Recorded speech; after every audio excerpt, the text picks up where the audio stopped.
name is Takeyce Walter and I'd like to welcome you to my studio.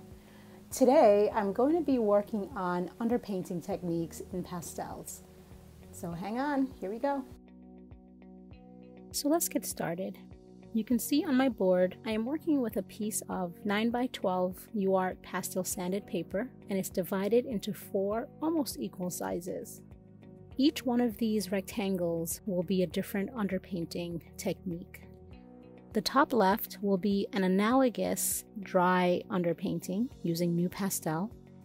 Right next to that, we'll have the local color underpainting done with watercolor.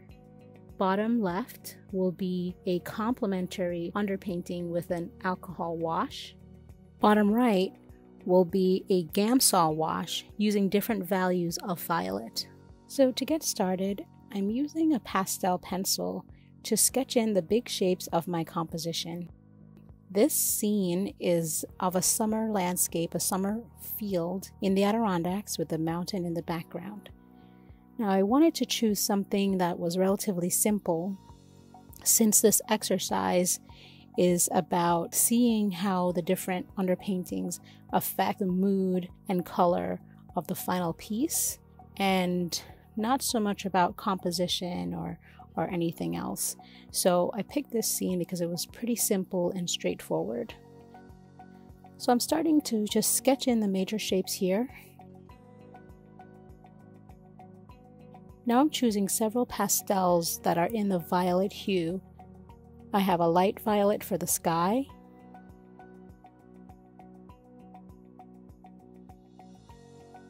a mid to dark value for the mountains,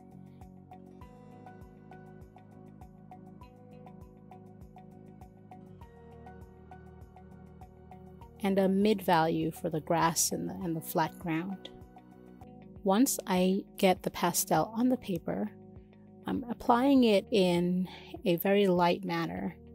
I am not needing a lot of pressure to get the pastel on because I'm going to be wetting the paper to spread it around with my solvent.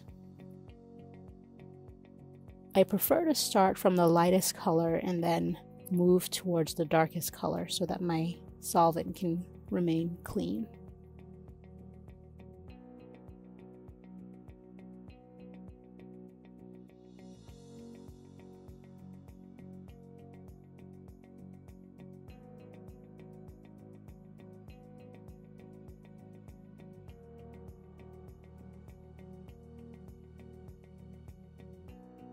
Next up, I have a koi watercolor set that I'm going to use to do an underpainting in the top right.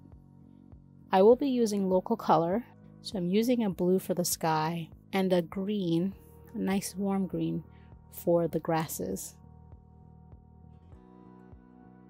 A darker blue for the mountains and distant tree line.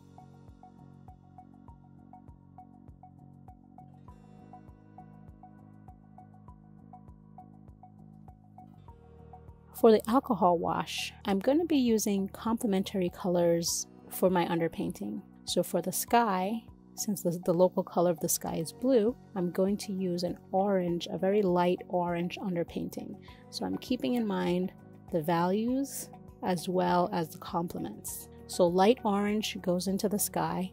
I'll use a deeper orange for the blue mountains, a red for the tree stand, the distant trees, and a lighter red for the grass.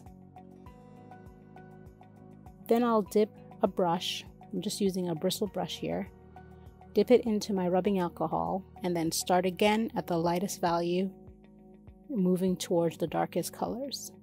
The rubbing alcohol will dry rather quickly and set the color underneath. And while that's drying, I'm going to go do the analogous underpainting. So that's top left, and for this it's going to be basically a dry rub. I'm going to take again the local colors or the analogous colors. So I'm picking blue, blue-green, and blue-violet. Those are colors that can be found next to each other on a color wheel.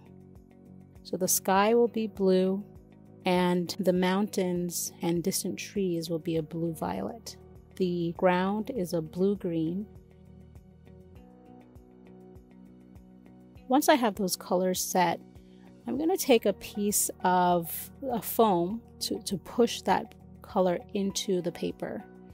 We're not going to wet this. It's going to be a dry underpainting. So we just want to kind of cover the areas with the color. So using this piece of foam really pushes it into the texture of the paper. Next time, join me in my studio as I add the local color to these underpaintings. See you next time. Thank you for joining me.